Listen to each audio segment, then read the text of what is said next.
class in which there's so much gratitude that we can soak it in and allow it to find some permanence inside us. I think it's very important because that's the first step towards spiritual enlightenment, which is living here as a happy person. You know, happy people are enlightened people. And all we have to do is keep our hearts open and just find that gratitude and that love inside us. And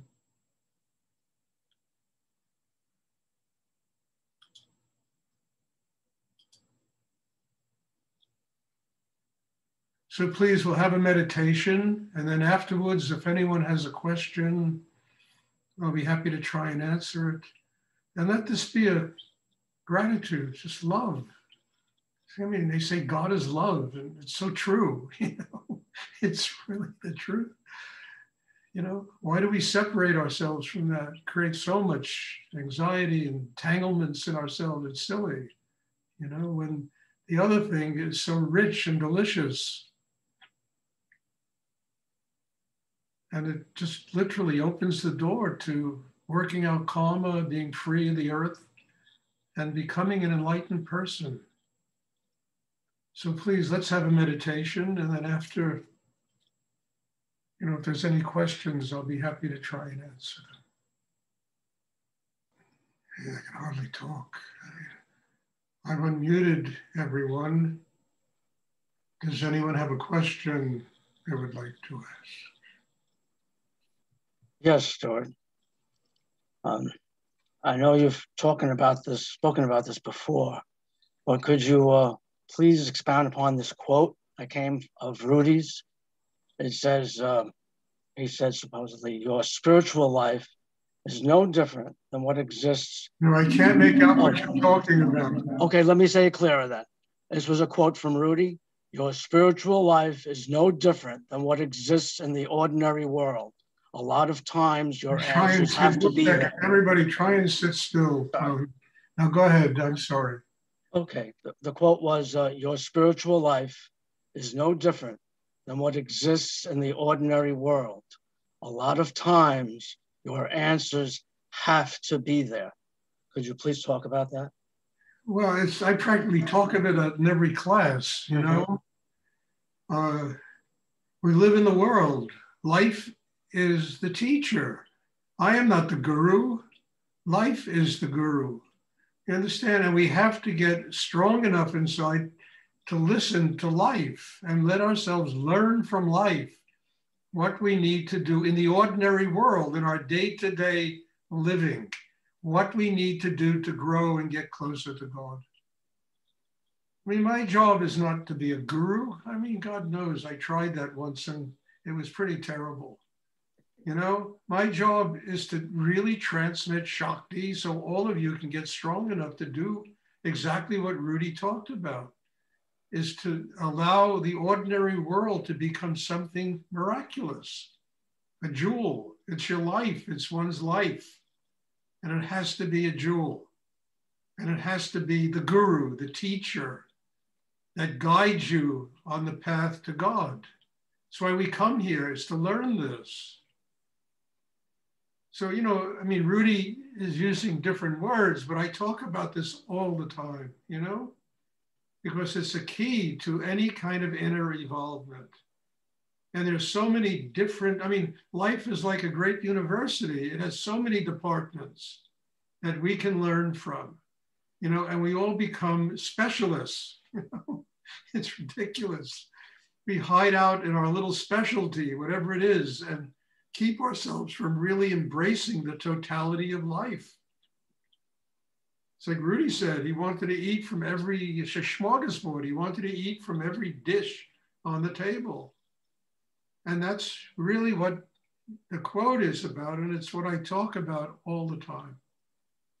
We're not born on the earth, you know, to live in cubby holes, to hide out from this vast university with many different departments that has an enormous amount to teach us about what we have to do to grow, what we have to do to work out karma, and what we have to do to become happy human beings.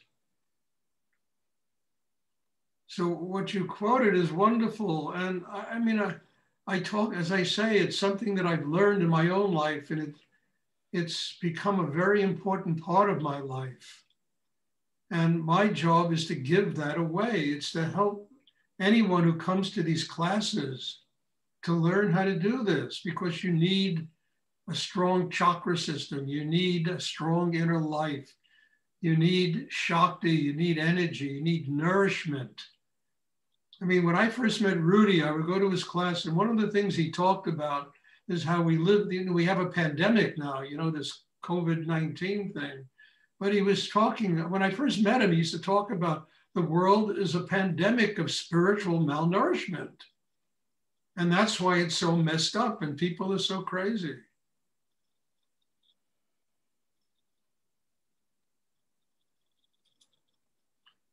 So I think that this is really one of the keys to, learning what we're doing here.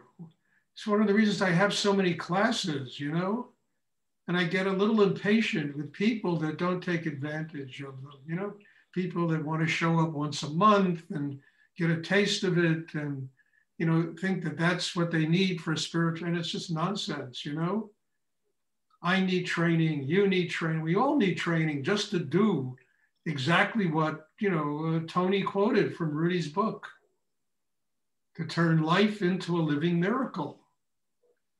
To stop specializing in our own little cubbyhole of where we think we're safe, Nobody's safe in life, really. Nobody's safe. I always thought the safest person in life was Rudy. I'm going to live, he told me I'm going to live to 84. I go, he went on and on. And 45 years old, we hit a mountain in an airplane. What's safe in life? You don't know what's going to happen in 10 minutes. Who knew, whoever knew, a year ago, we'd be living through a pandemic. You could barely go out of your house, I went out of the house today wearing 2 masks. People were telling me, you got to wear 2 masks, And it's not that I'm frightened, it's just that, that you don't know what's going to happen in 10 minutes. So one really needs to get what the universe provides and use it to build a system inside that is strong enough to transform whatever takes place in this world into a living miracle. A teacher, a guru. So don't look at me as if I'm the guru. All I'm here, I told you, I'm a gas station attendant, And what I transmit is Shakti. Automobiles need gasoline, human beings need Shakti. They need energy in order to grow, in order to simply get through the day, So what Rudy, spoke about is essential because it gets down to basics. Gets down to the very reason we're born on the earth is to learn how to transform this kind of absurdist planet that we live on into a living miracle, into something extraordinary. And it only becomes extraordinary because we become extraordinary in ourselves. We are connected with God. And when you're connected with God and spirit, then life around you becomes a miracle. And you can put up with anything, all the bullshit, all the nonsense, all the politics, all the, economics, you can put up with anything. You have the strength to deal with whatever it is.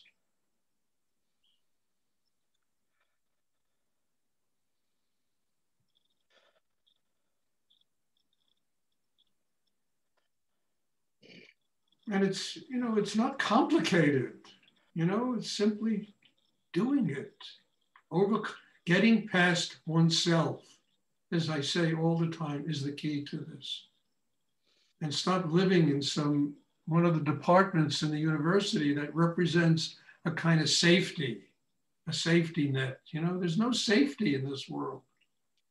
The only safety is being centered in the hara, opening the heart, receiving spiritual energy, opening, and living with a strong inner life, a chakra system that enables one to be connected with God and to work out your karma, becoming a happy person. And ultimately, through the Kundalini force, becoming enlightened. That's the only safety net. The rest of it is, there's no safety in this world. You can build, you know, all the white picket fences you want and all the suburban houses and all of that nonsense that they promote for say, and there's no safety.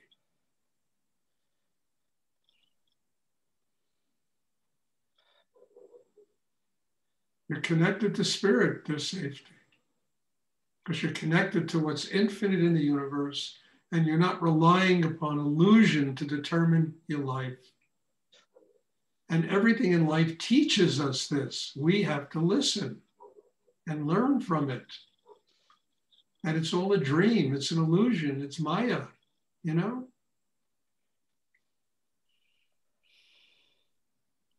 And what's real is, and then everything around us becomes real. And you know why? It becomes the guru, it becomes the teacher. So instead of battling with it, you embrace it. The living miracle of what each and every human being's life is.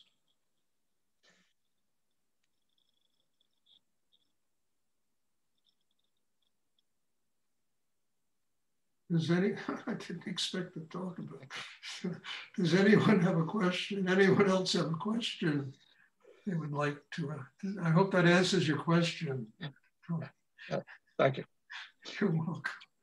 Does anyone else have a question they would like to? I saw your beautiful gold and purple aura, huge.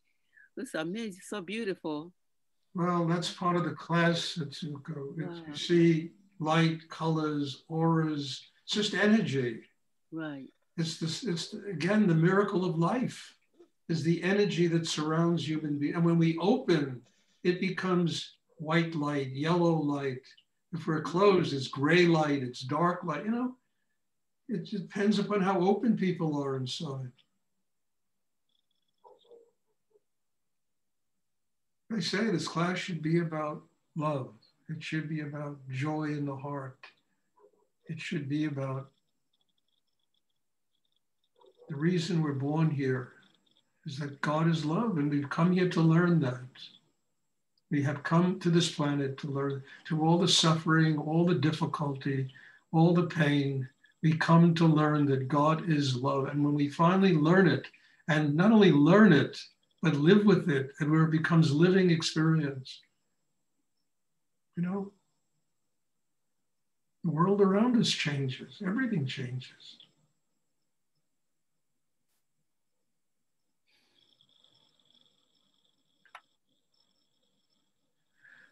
Does anyone else have a question they would like to ask?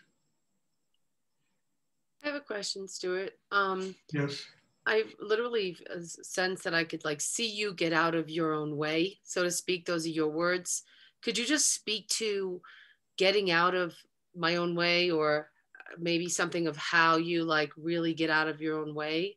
Well, you know, Wendy, I've spent 30 years learning how to do that. When I was younger, I was really in my own way, and I was the only thing in my own way. But it took years of inner work. It took years of learning how to transform my anxiety, my pain, my emotions into energy that connected me with God. It took years of training with Rudy to learn how to do that.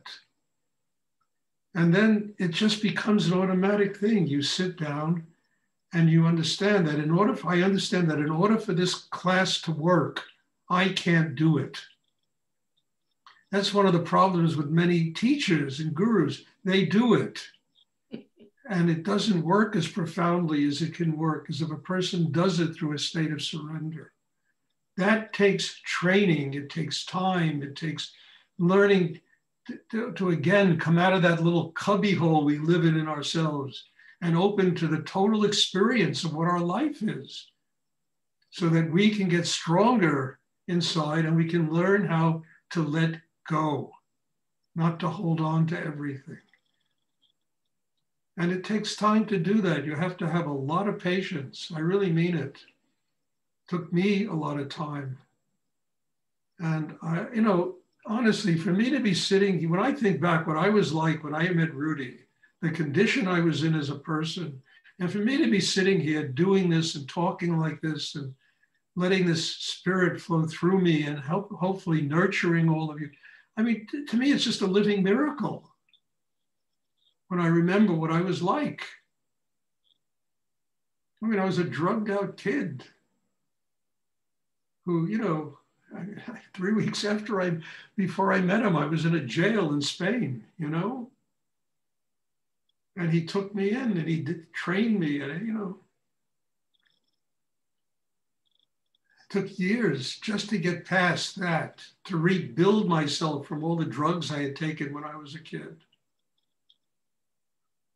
But it was also commitment that enabled it to happen. You understand, it was going to, no matter how difficult it was going to classes, it was learning, it was overcoming me. I mean, I remember Rudy once told me, I'll never take another student like you. He told me this. So I laughed. I said, well, I made the cut. Thank God for that. You know? But it was that work, the commitment, the knowing that I couldn't go away, no matter how difficult it got. And it really got difficult sometimes. Knowing I couldn't go away, I couldn't run away because there was nowhere to go. Nowhere that could have provided me the kind of training he provided me. And to learn, you know, how to get past me. Because I realized even early on, I was the problem. And I had to get past me in order to get to God. And when it started happening, it was like a miracle. I mean, it was like I was living with a different person.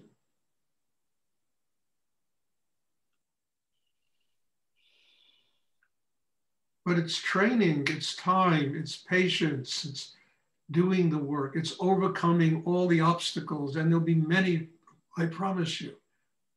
I mean, look, I was a gifted kid. I knew I wanted a spiritual life from the time I was 16.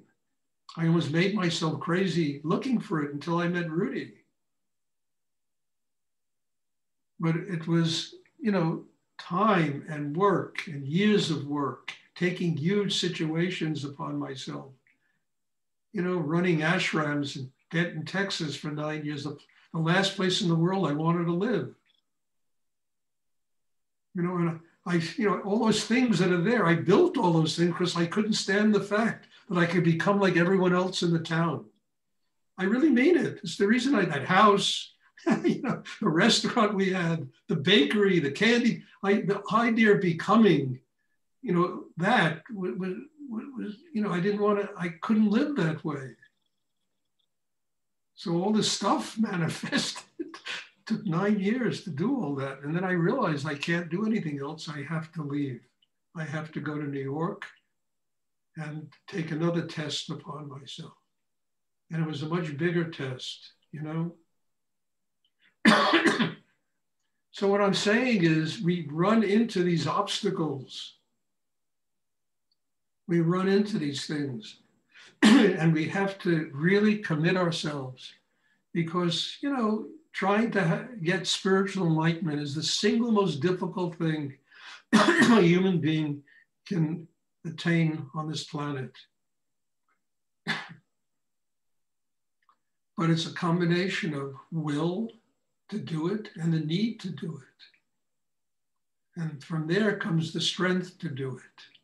The inner strength, not ego strength, but inner strength. The strength of surrender, of being able to let go. I mean, even a great saint, if they want to be enlightened, they've got to surrender their sainthood. You've got to surrender everything. Everything has to go. And then there's nothing, and when there's just God, living experience of God every day of our lives.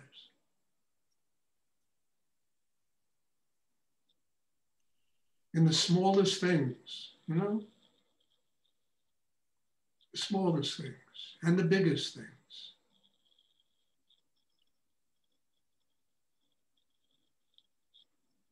Does anyone else have a question they would like to ask?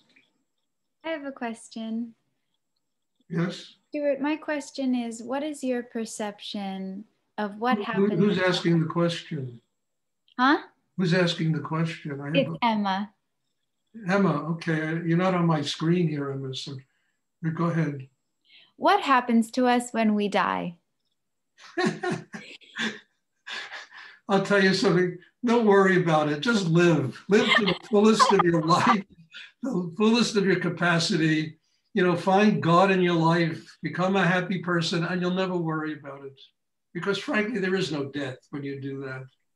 There's just eternity, there's spirit, and you know, the problem isn't dying, the problem is living. And once we stop being afraid of living, there'll never be even a thought of death. We just, you know, it's just infinite energy. We go to new planes of consciousness, the soul. You know, we finally worked out the bullshit on the earth, so there's another plane we have to work out, you know? Somewhere else we have to go to learn things that the universe wants us to learn, you know? So don't worry about it. Just live your life to the fullest. And by that, I don't mean, you know, you're going to go and you're going to go out and wine and dine yourself every night. That's not, just open your heart. Find love inside yourself, find gratitude, and live that way. And share it with people around you, you know? With the small and the big.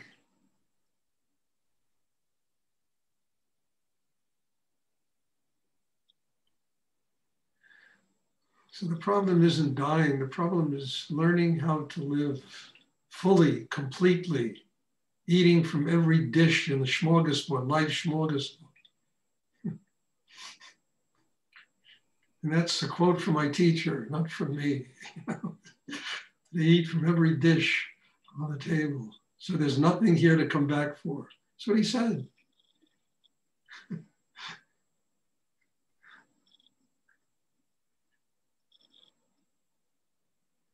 Thank you, Stuart. You're welcome, dear. It's good to see you. I thought you were coming to class at 1 o'clock in the morning.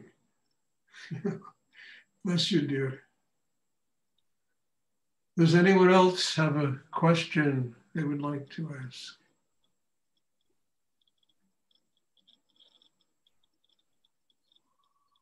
Okay. Well, anyway, there'll be a meditation tomorrow evening at same time, 7:30. God bless you all. Thank you. And as I say, you know, look, you ask questions, look what comes.